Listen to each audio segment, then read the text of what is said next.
Welcome to the second of our Kill the Bill webinar series, Hate Crime Laws Won't Save Us. My name is Mo and I organise with Abolitionist Futures. Tonight's webinar offers a space to gather in response to the momentum rising out of the grief, anger and frustration around the relentlessness of gender-based violence, to oppose the brutal police response to people paying their respects to Sarah Everard at the vigil in Clapham Common on Saturday, and to focus attention on what we do. We hope to engage in this conversation as part of the broader efforts to shift away from the continued offering of the criminal justice system as a solution to our desire for safety. We join the call in leadership from Sisters Uncut to kill the bill, to oppose Priti Patel's draconian and racist police crime sentencing and courts bill 2021, which is a piece of legislation that would enable the state to drastically expand its punitive surveillance role as it simultaneously withdraws from social welfare. If you're not already aware, Sisters Uncut are holding a public meeting tonight, joined by speakers from Black Lives Matters, Public Interest, Law Centre, No More Exclusion and others. We are finishing our event tonight at 6:55 to allow panelists and participants to make their way over to the Sisters Uncut meeting. We know being online can be tiring, so if you feel you need to preserve your energy, remember this panel is being recorded and will be up on our website soon.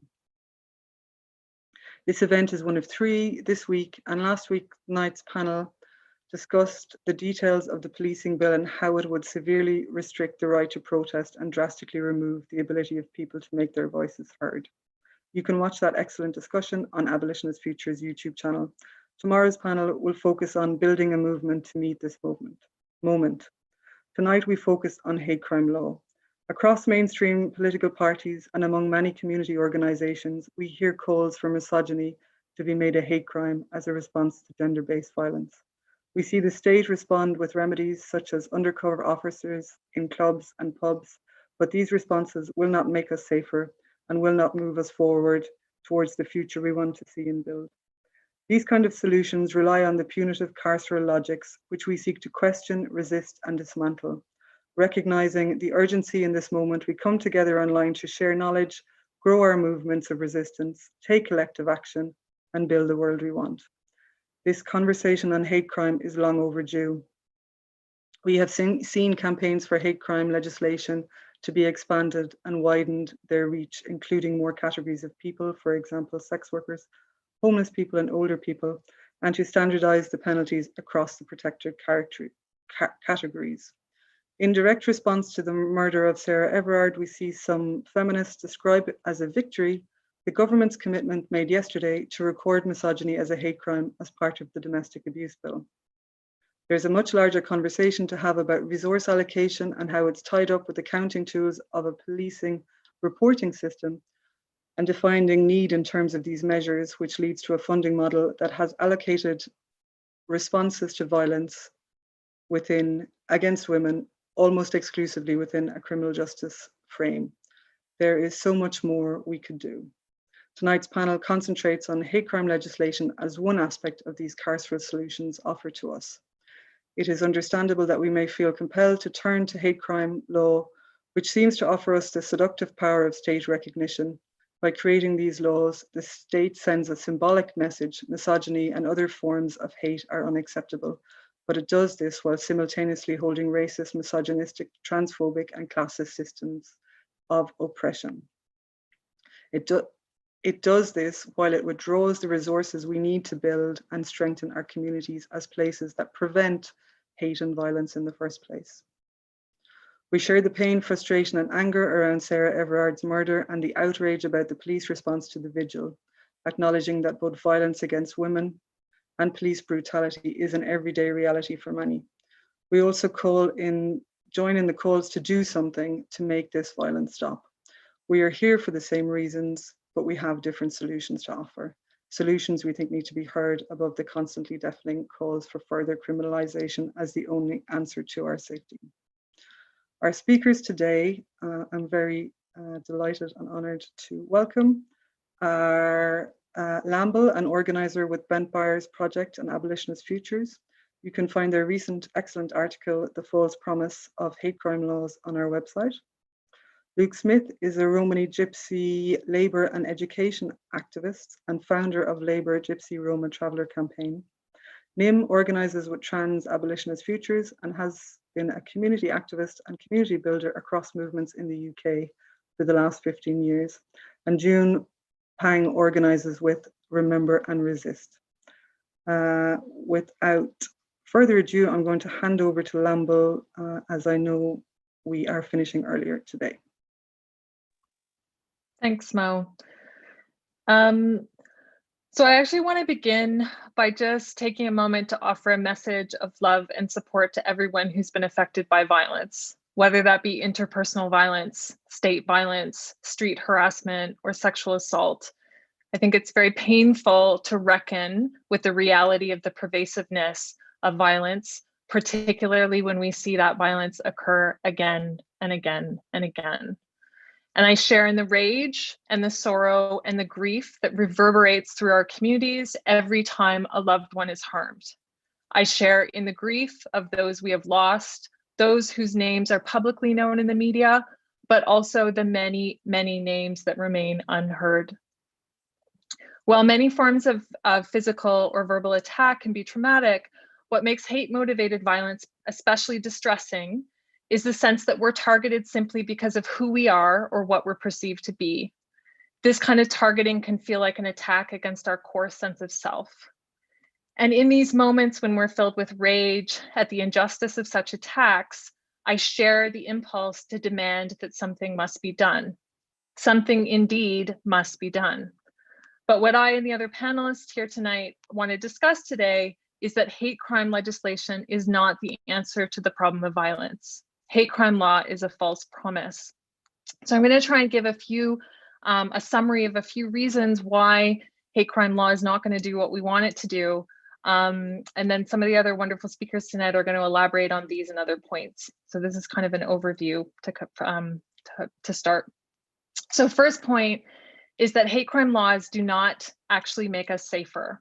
So people often think that hate crime legislation is preventative, but that's not how it actually works. Hate crime laws are punishment driven. They simply add harsher penalties for convictions after a harm has occurred. So the main power of hate crime legislation is to treat offenses as more serious when they're deemed to be motivated by hate or hostility against a protected group. But basically this translates into more prison time, longer sentences. And there's two ways this can happen, either through what is known as a sentence uplift, which is when you're convicted of a regular offense like assault, but you get a harsher penalty as a result, or through what's known as aggravated offenses, which are special categories of offenses that allow for even higher maximum penalties to account for hate motivation. Yet there's no evidence that harsher penalties actually work as a deterrent, and there's no evidence that harsher penalties actually keep us safe. So we're expecting hate crime laws to do something that they're actually incapable of achieving. So they're just not going to make us more safe. So that's the first point. The second point is that hate crime laws will actually make some of us less safe. And I say that because hate crime legislation gives more power to the state to lock up people for longer periods of time. Yet the very same groups that the hate crime legislation is meant to protect are the same groups that are overrepresented and disproportionately locked up in the criminal justice system. So poor and working class people, people of color, Irish travelers, Gypsy and Roma communities, people with disabilities and mental health issues, queer and trans people, sex workers, and immigrants. They're the same groups that are supposed to be protected, and they're the same groups that are funneled into the criminal justice system. Third, hate crime legislation doesn't actually address the needs of victims and survivors. So harsher penalties don't actually meet victims' needs. There are some people that want more punishment, but most want healing, safety, and reparation. And longer prison sentences just don't achieve that. Fourth, hate crime law locates the problem and the solution in the wrong place. So it focuses on individual perpetrators rather than social causes and collective responsibility. So locking people up doesn't actually address the problem of violence because it doesn't get to the root of the problem. Hate crime legislation takes what is ultimately a social, economic, and cultural problem, so systemic inequality and discrimination, and reduces it to a problem of individual attitudes, so hate and prejudice. But by focusing on punishing individual perpetrators, lawmakers actually divert attention away from the structural causes of violence, including the state's role in passing laws and policies that entrench inequality and enable discrimination to flourish. So we have politicians that stir up anti-immigrant sentiments, or governments that enact policies like Prevent that encourage Islamophobia, or we have many of the Brexit campaigns that were fiercely xenophobic. And then we see hate crime reports on the rise. And fifth, hate crime legislation provides more resources to the police and prisons, which diverts and distracts us from developing more effective strategies that actually address violence and inequality. And that's where I want to focus, where I think our conversation needs to go. So people often then ask, what is the alternative to hate crime laws? And this is the conversation that I really want us to be having. However, I think the question is sometimes framed too narrowly. So it's like we're looking at a puzzle and people want to take one piece out of the puzzle, the prison sentence, for example, or the prison, and then they want to replace it with something else. But if we take out this little piece, we're left with a space to fill that is exactly the same size and shape as what we removed. So when we try to fill it with something else, we end up replacing it with essentially the same thing. And so what I really think we need to do is to step back and look at the whole puzzle. We need to ask, what are the conditions that enable the violence to occur in the first place? And what do we need to change the conditions that allow that violence to flourish? And part of the problem for me is that the whole puzzle tends to be quite carceral. Now, what do I mean by that? By carceral, abolitionists often refer to logics and practices that normalize punitive responses to harm. It's the kind of common sense logic that equates justice with punishment. So when a harm occurs, carceral logics encourage us to locate the cause of the problem in an individual. So bad choices, inherent evil, poor upbringing, cultural deficiencies, monstrous otherness, those kinds of things. And then isolate and punish that individual, and often do the same, stigmatize the community that that person is from. But these kinds of carceral strategies are not actually effective in stopping harm. We can just look at the past 50 years of feminists trying to address the problem of gender-based violence through the criminal justice system, and we see clearly that this fails over and over again. We try to reform the system, we try to fix the system, and it doesn't work. So I don't want us to simply roll back hate crime legislation and replace it with a kind of equally punitive community solution. I want us to question the logics of punishment and shift towards prevention and support strategies. So clearly we need ways of holding each other to account and encouraging collective responsibility to repair harm and violence that we've done. But violence prevention efforts won't work if we keep most of our social institutions and cultural norms intact. We can't keep the broader puzzle as is. We need to think all the pieces in the puzzle. So in the case of hate-motivated harm and violence, we need to shift away from punishment and away from kind of focusing on individual punishment. And we need to move towards what I would say 3 things broadly: prevention, intervention, and then healing and support. And when I say healing and support, I mean for both people who've experienced harm, but also people who have done harm. So I think too often we assume that withdrawal of support is a way to leverage for accountability, but actually in order to encourage and support people to be accountable, we have to give them support and care. So we need more support and care for everyone who has been impacted by violence. And I want to encourage us to think about this not in kind of an abstract way, but in very concrete ways. And so thinking about at different levels. So what can I do as an individual to address violence? What can we do as a community? How can we build stronger movements? How can we enhance our collective capacity to end violence? And I think I've got lots of ideas and suggestions for how we might do that based on some really inspiring models that we see here and elsewhere. And I'm happy to share that if we have time in the Q&A. But again, I'm interested in this opening up that conversation about prevention, intervention, and healing and support. Thanks so much, Lamble, and I hope we get time to listen to the inspiring other ways we could be doing this. Luke, I'm going to hang it over to you. How's it going? You ready? Yeah, I'm ready. Yeah, thanks for having me. I found that really interesting, Lamble. So thanks for that. I was like nodding along like a nodding dog or something. But yeah, really, really good speech. So I'm from the gypsy community in this country, and I could tell you we experience our fair share of hate crime. And I've never sat there and experienced hate crime and thought, do you know what would make this better? Putting people in prisons for longer. Like, it doesn't make me feel better. It's not going to make the perpetrator feel better. So, who's it actually for? And then we get to this point where we get what Lamble says about, the state coming in, basically using that to put more poor people and people like me in prisons. And we get to this situation, which is really strange, where you get like hate crimes. It's like, oh yeah, we're going to have this hate crime legislation. And it's like victims of hate crime are kind of more likely to be abused by hate crime legislation than the people it's meant to actually tackle. And I find that really odd. Like, you'll get really odd situations about like basically white racists will then say, oh, like a black person's being racist to me or something like that. Like, you'll get this really odd situation that's created by the power dynamic that we have in the society. Like, hate crime won't save us because it's a structural thing. You can't just like sacristy the dick or something, and then you have to get rid of the scaffolding that creates that system, because that system is bound to replicate those really poor outcomes.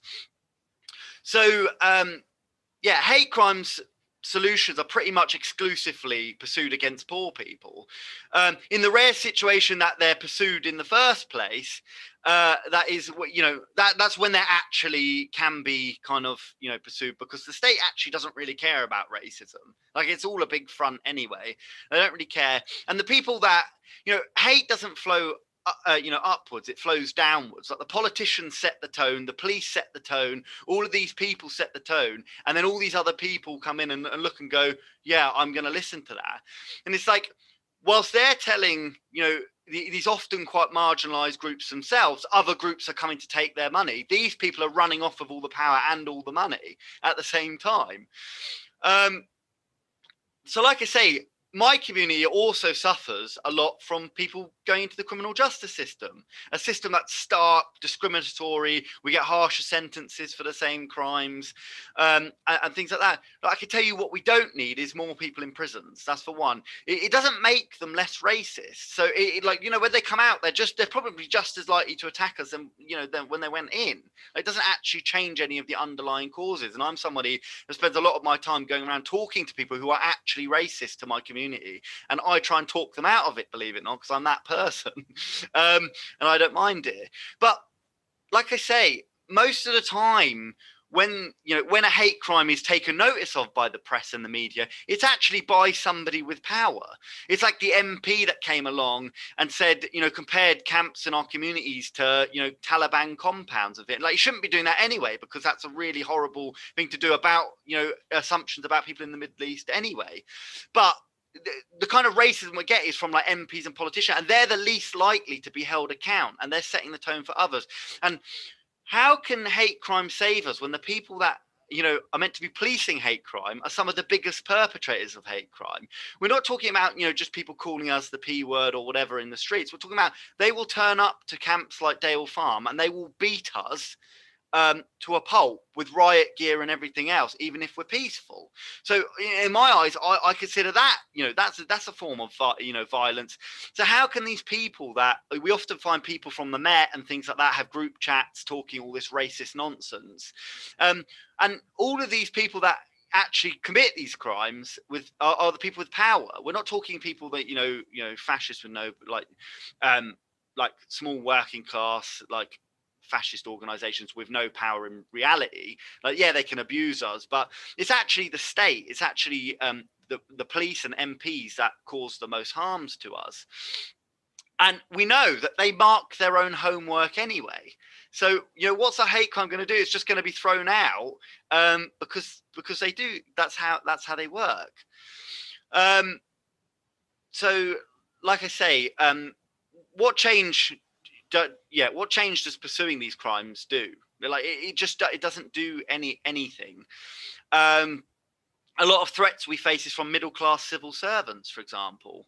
And like the worst you're ever going to get from somebody with power is an apology, and they might step down from something, but they're very unlikely to be actually criminalized by the justice system.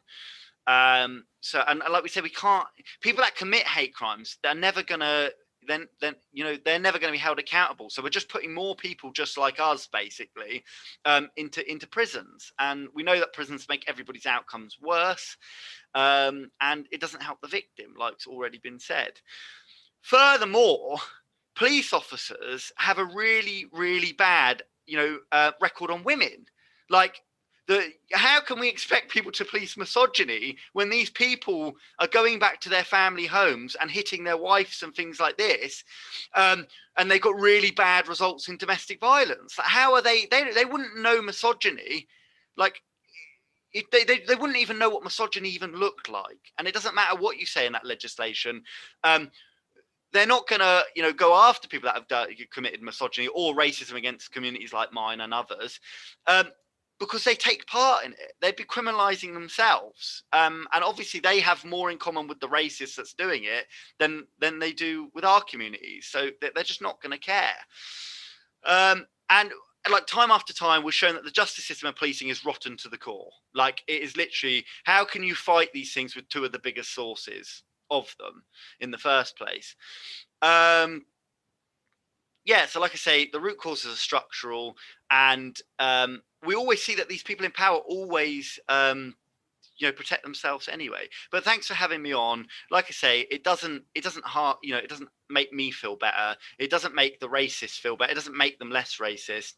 If anything, it probably makes them more racist. And as we already said, people are already in the justice system are more likely to be from communities like mine. So we're putting a racist among people from my community. Like, that's even worse. Okay, so yeah, thanks. I'll wrap up on that, but thanks for having me. That's so true. Thank you, Luke, to make us think about where people go and who is there as well in terms of the prison population. I'm going to hand over now to Nim. Nim, hi. Hey, thanks for having me. Great to listen to you, Lamble and Luke. I'm going to talk a bit more specifically about misogyny as a hate crime. Obviously, it's top line news in the last 24 hours. And the first thing I want to say is I think a lot of people who experience misogyny experience a kind of wave of relief and feel pleased that this has passed this week. And I think the feeling of that makes total sense to me. We all want safety. Feminists have been working for years towards this campaign, wanting to reduce harm, fight misogyny, and make it visible makes total sense. But I think, as we've all been saying, hate crime hate crime can't protect us. It's a myth. I think part of the reason, when you dig into what was announced yesterday in terms of misogyny as a hate crime, some of the ways that it is currently passed, I think some of the initial fear was it's creating more criminalization. And I think when people have looked into it, what they realize is what has actually been agreed to is recording and reporting hate crimes and hate incidents, which doesn't increase immediate criminalization. And I think a lot of feminists have also been relieved to hear that. I think the problems, though, when we come into them, is that the construction of hate crime alludes to safety. And so this feeling of safety is valid, or wanting safety rather, is valid.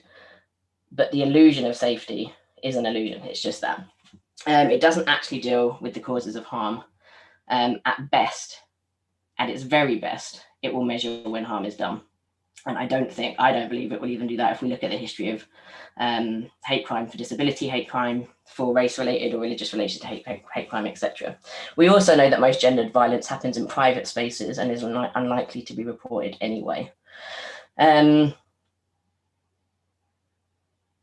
So when we understand that hate crime salves us because we think it legitimizes and it expands our protections and therefore safety, but that it doesn't actually deal with the root causes of harm, misogyny, I think we have to start asking questions like, how do we really get safe?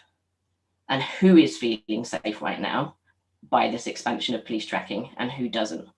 And really lean into those questions together as a movement, as we've been mobilizing with each other in the last week. Some of you welcome in the last week, years for some of us, and so on. And I think one of the questions that I really wonder is why now? Why did this government suddenly agree to this after years of campaignings by feminists yesterday? And to me, the simple and maybe cynical answer is to split the movement. Suddenly there's this huge mobilization in response to state violence and gender-based violence, and they've agreed to this demand that feminists have been making for years. That some people will now feel safer and will feel heard is exactly a demobilizing tactic.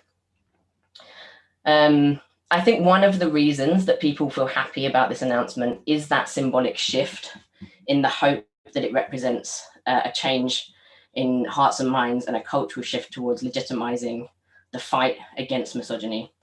That we can say misogyny, it not feel like a politicized word anymore, but one that is actually accepted.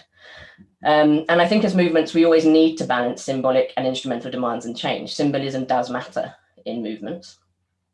For example, I think equal marriage in recent history is an example of where there is symbolic shifts that really through the through the pursuit of equal marriage, there was a symbolic cultural sea change that did happen very quickly here in the US, in Canada, and other parts of the world.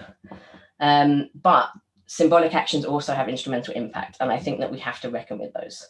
And so, as with equal marriage, one of the rights that was bartered with to compromise in order to get that was the spousal veto, which means that any trans person who's married and wants to legally change their gender had to get permission by their spouse in order to do that.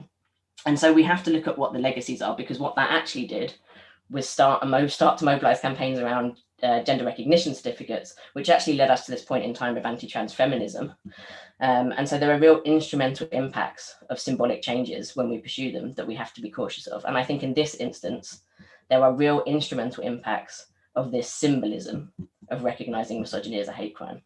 And we have to rigorously attend to the instrumentalism and the legacies of the symbolic actions we take. So while what has currently been agreed to in misogyny as a hate crime is only reporting of incidents that occur that are either already crimes criminalized, that you can then add on misogyny as a hate crime or a motivator to those crimes for reporting, or a hate incident which isn't a crime, you can then report as a hate incident. What it's done is open a door. And so already I've had email blasts from Stella Creasy and sections of this movement who are planning on phase 2 already, which is asking for sentencing and increased sentencing through the courts for misogyny's recognition as a hate crime. And what were they using to push that? The sentencing bill that we've all been out on the streets protesting this week. And so not only is there an increase now in and a door open for further criminalization, which is currently not embedded in what's been agreed to, but there's also a legitimization of the bill that we're all out on the streets resisting this week by feminists in order to get this through. And so I think we have to be really, really tuned into not just the symbolism of moments, but really what's the material on the ground instrumental impact of them. I also want to pick open why people think it protects us. Because if policing worked, they already have enough laws to be punishing, pursuing, criminalizing, whatever they want, all of these things in the first place. And so if misogyny mattered to the police, they would already be using the laws that they have. And as we know that they don't, I think I'm never good at remembering stats, so correct me if I'm wrong in the chat, I'm sure you will. But I think it's 1.3% of all rapes reported actually go to actually get charged. And so like, oh God, I'm really waffling. It's late, I've been up since it's early, I'm sorry. But all of that to say, we don't need more crimes. We need to recognize the structural systemic issues in policing, in society, as Lamble and Luke have spoken about in order to actually get to the heart of what misogyny is and not deal with the symptoms. I know you're about to wrap me, but I'm going to say one more, just going to wrap up quickly. The other thing I want to add is that it does expand police power. I think there's some reporting that it doesn't, but it does hand over power to the police to define what misogyny is. And I think that's the bit that's especially terrifying. Even just if we look at the last week, the suspect in Sarah Everard's case is a cop. A cop at the site protecting when they were in the woods sent offensive WhatsApp messages, misogynistic WhatsApp messages. Cops stormed the vigil of women peacefully in vigil. They allegedly failed to help a woman who was flashed on the way home. A mum was threatened with social services at a vigil in Liverpool. This individualization of what misogyny is, instead of understanding it as structural, reinforces the police's power. And I just want to add that it also opens up, if we start giving police power to determine what misogyny is, what does that mean for understanding the systemic level of not just misogyny, but how it's upheld by other forms of violence? What does this mean for trans people? What does it mean if the police start to get to define misogyny for trans people? Yesterday, we saw the tragic shooting in the US. And a lot of the narrative that's come out of that is this argument about whether it was hate or not because of what motivated the killer, rather than us recognizing it as hate. And then this kind of legalistic defining it as sex-based hate crime rather than racist-based hate crime. And this kind of fight for what kind of hate crime it is, instead of understanding that we are fighting systems of oppression here and we need to get to the root causes of those systems. And I just want to say, sorry, I know I keep saying I just want to say one last thing, but I just really want to say this isn't, I think sometimes that these kinds of abolitionist narratives are seen as like, not everything can be perfect, stop being brats, like we need to move with change. And I just want to say this isn't about us being brats. It's not about something not being perfect. It's about really recognizing the harm that is done in the actions that we create, even with the best of intents to do good, because we need to get to the root causes and not slap plasters on them. And I'm sorry, I'm going to shut up now. Oh, that's great. You're not being a brat at all. Thank you very much. It's great. I'm going to move us quickly on to June, but really opened up some important discussion there. June? Yeah, thank you so much to Mo and to all the speakers and to the organizers for pulling together such an incredible set of webinars at such short notice. It's really incredible. And of course, to everyone who's been continuing to resist the ongoing threats to all of our rights. I'm here as an organizer with Remember and Resist. We are a project seeking to expand abolitionist practice and thinking in East and Southeast Asian diaspora in the UK. And we see ourselves as building on the work of others, including and especially Black feminist abolitionist thinkers and organizers in our work. First and foremost, I want to take a moment to acknowledge the deaths that others have mentioned of 8 Asian women massage workers in Atlanta, Georgia in the US, who are the victims of a combination of white supremacy, systems of policing and immigration enforcement, and the criminalization and demonization of sex work. And I think it's really important to name all of those things and to make those legible as systemic, kind of what Nim was saying earlier, rather than individual incidences. And if you'd like to learn more, I'd really encourage you to look up Red Canary Song, who are a grassroots collective of Asian and migrant sex workers organizing transnationally. But yeah, take care of yourself when you're looking into that, because it's quite violent content.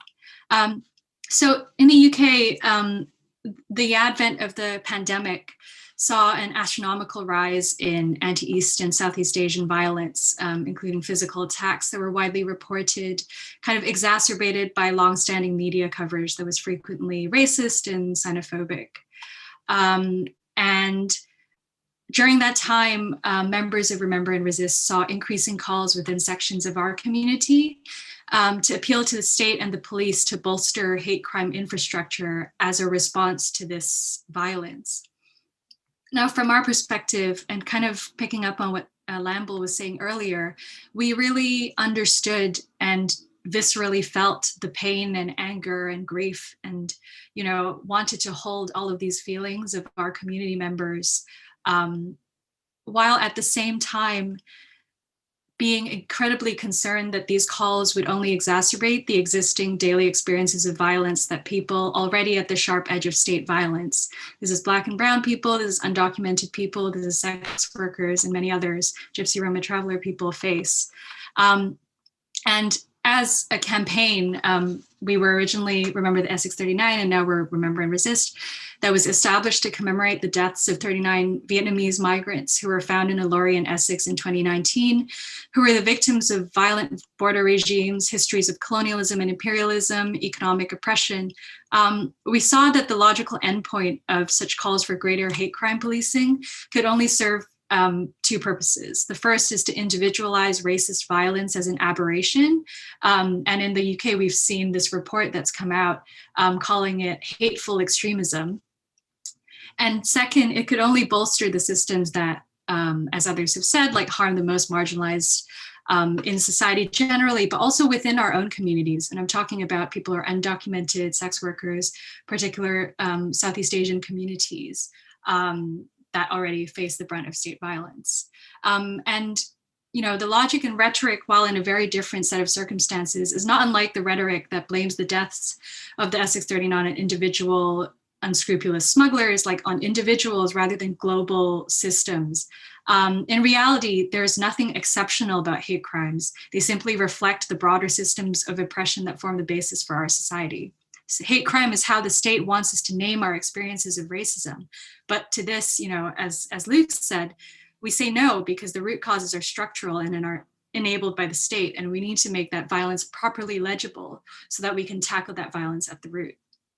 And also, even within the logic of hate crime legislation, as Nim was talking about, it's ineffective. You know, cases go unreported, cases don't get prosecuted. In egregious cases, as we've seen, as really bravely constantly fought by the Free Sianda campaign, and also many cases in the East and Southeast Asian community, the history of racist violence in the UK, like in the case of the Diamond restaurant, which I'd really encourage you to Google if you haven't heard about it, the criminal justice fails those who are forced to turn to it in times of need.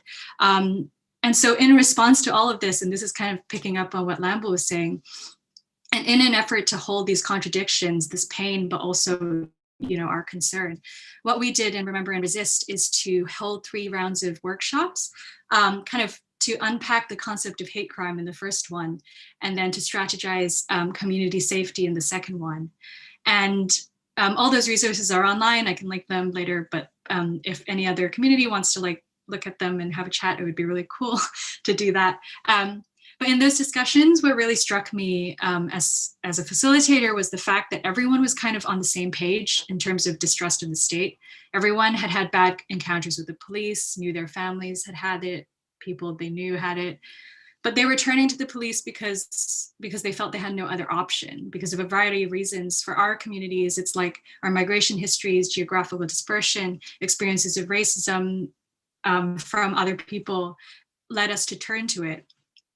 But what we tried to do in our community safeties portion of our workshop was to, you know, create this space for us to imagine otherwise, to imagine alternatives that just reduce our dependence in the first instance on the state and carceral mechanisms, but also like build that capacity so that we can keep each other safe as we have always done and as many communities have always done. And you know, I'm happy to share more about the workshops in the Q&A, but I know we want to open it up. But basically, I think those workshops are really powerful in reminding me that abolition is as much a project about building as is about tearing down. It's about choosing to divest, like literally just stop spending money, but also stop trying to reform systems that are just inherently violent and historically premised on violence, and instead invest that time in cultivating relationships, including holding those really difficult contradictions and that pain and, you know, grief and all of that.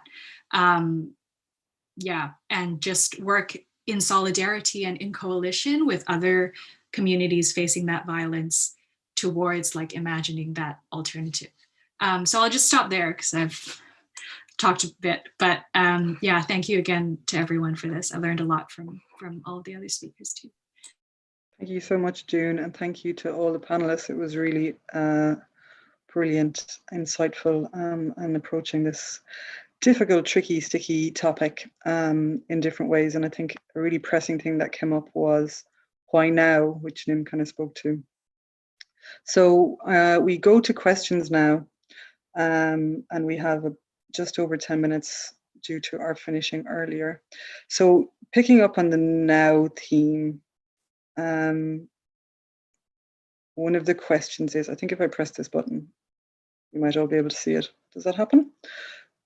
Do panelists feel there is now greater space to disrupt white and carceral pro-establishment feminism? And I will ask Nim, and then you started it, Nim. I did. The first thing I thought of when I saw this question is that I literally called Lamble on Sunday afternoon and was like, we have a moment. Now is the time.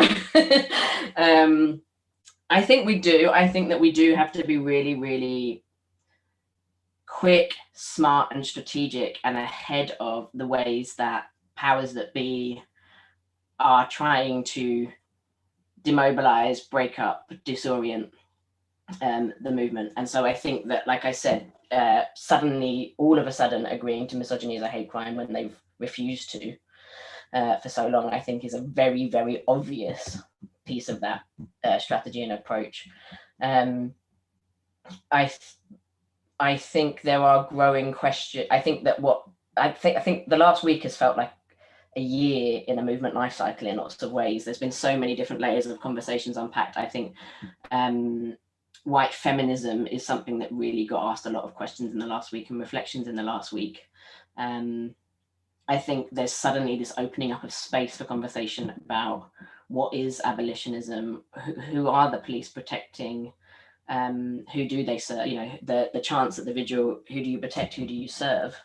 I think all of these questions are coming to a head. And I think the thing that really gives me hope is, even in this conversation, the ways that I think in movement, as movement organizers, kind of community builders in movement, it's been really, really hard for the last decade to build cross-movement solidarity and to have us collective, focused and together, while recognizing intra-community harms and different kind of relationships to power. And I think that what's really shifted in the last week is this moment of like active solidarity, of relationship building, of connecting to, I mean, the number of people from the movement that I've seen that I haven't seen, obviously we've been in lockdown, but I haven't seen in a long time, and the new people I've met this week, like Luke I've met this week. And so like these connections, like, I think that's really what movement is about building these connections, building the solidarity and moving forward. And I think the question that we have now is, how do we move from mobilization to organization?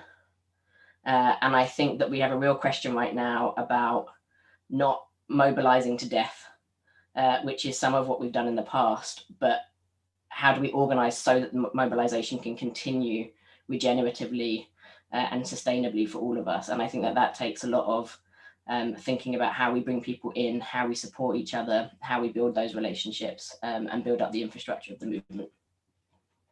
That's great, thank you, Nim. And luckily, just to remind everyone, there's a Sisters Uncut public meeting on this evening that hopefully will be addressing some of this. And we have a Building the Movement to Meet the Moment conversation tomorrow. So those conversations will continue. We can't obviously address everything in one event.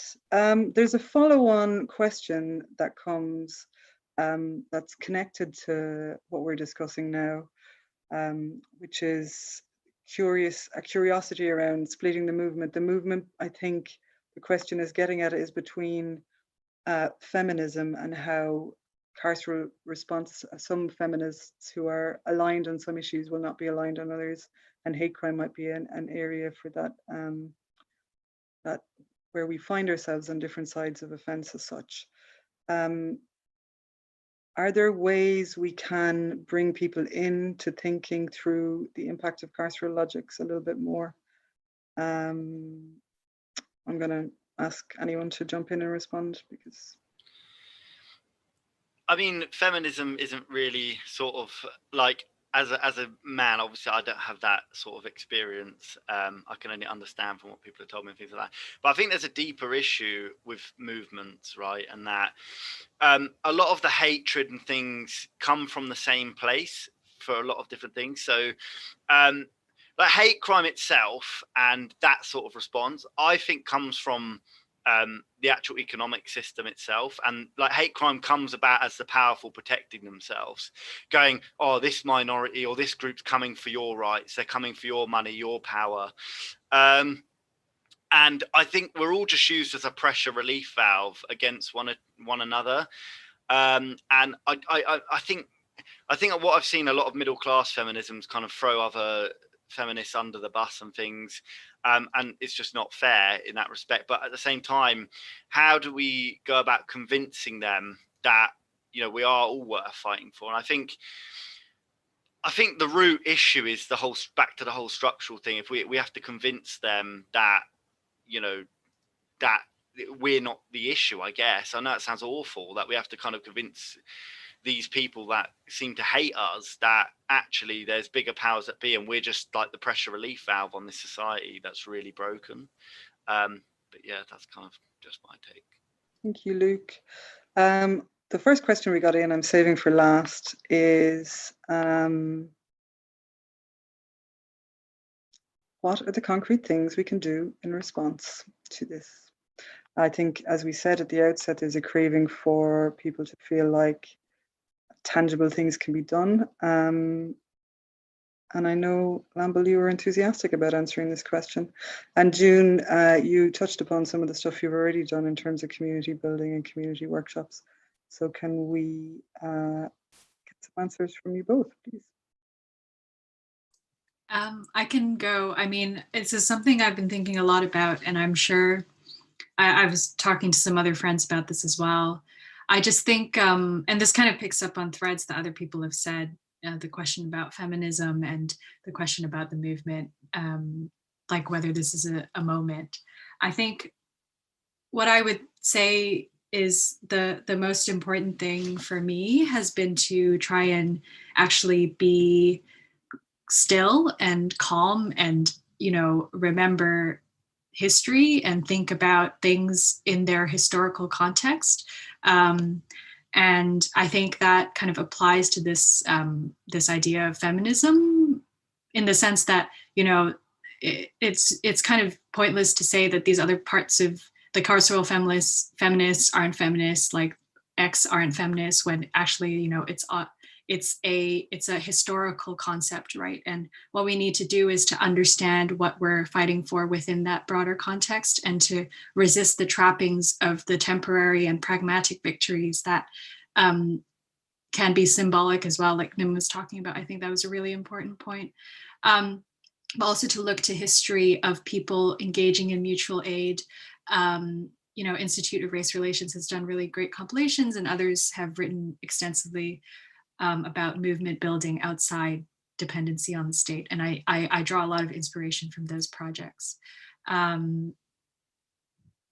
think in terms of practicality, I think it's just about trying to build coalitions. And I see this panel as one of those examples, just like being able to be, you know, actively mobilizing, but also to have the space to think about our position and how we can leverage this moment to ensure that it is a movement rather than this week or these couple of weeks. And you can see from the incredible work of Sisters Uncut and others who have been doing this for years, be conscious of that fact by building in structures like this meeting that's happening at 7, but also like languages and articles and writing and thinking that will sustain the momentum so that it like propels us forward. Not that, you know, anyway, it makes us, you know, keep going rather than stay still.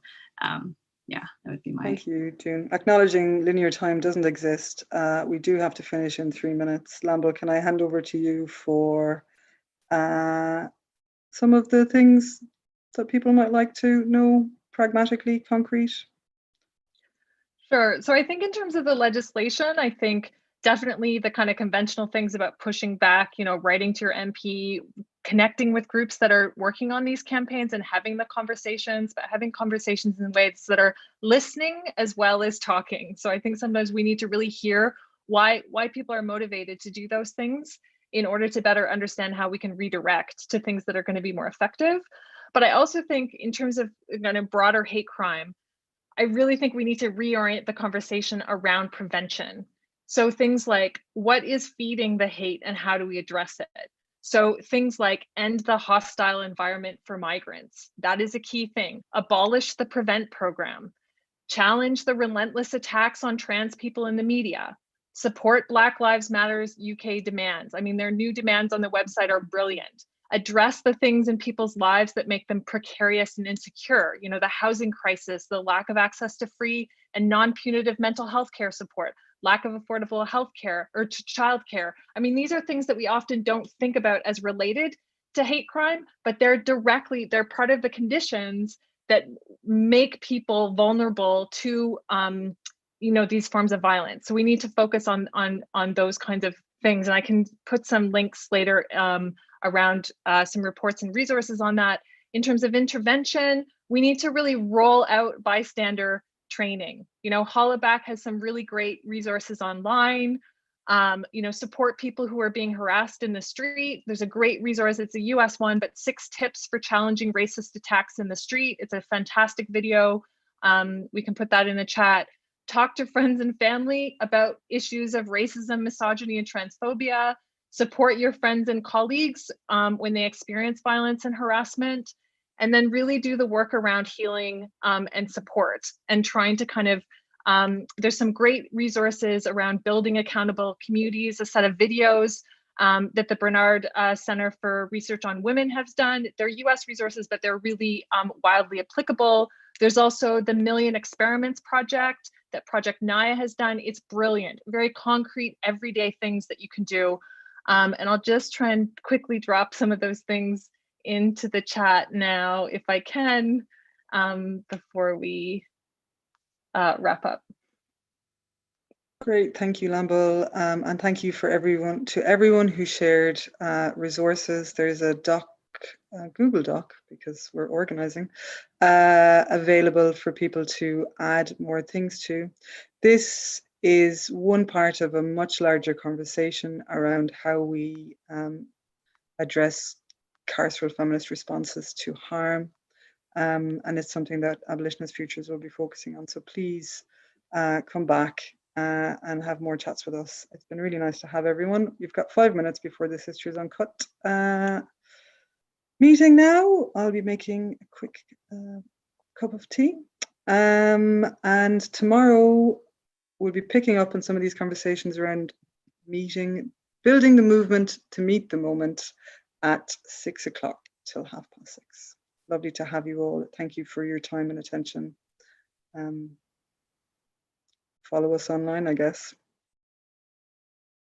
Anything else that anyone wants to say? No?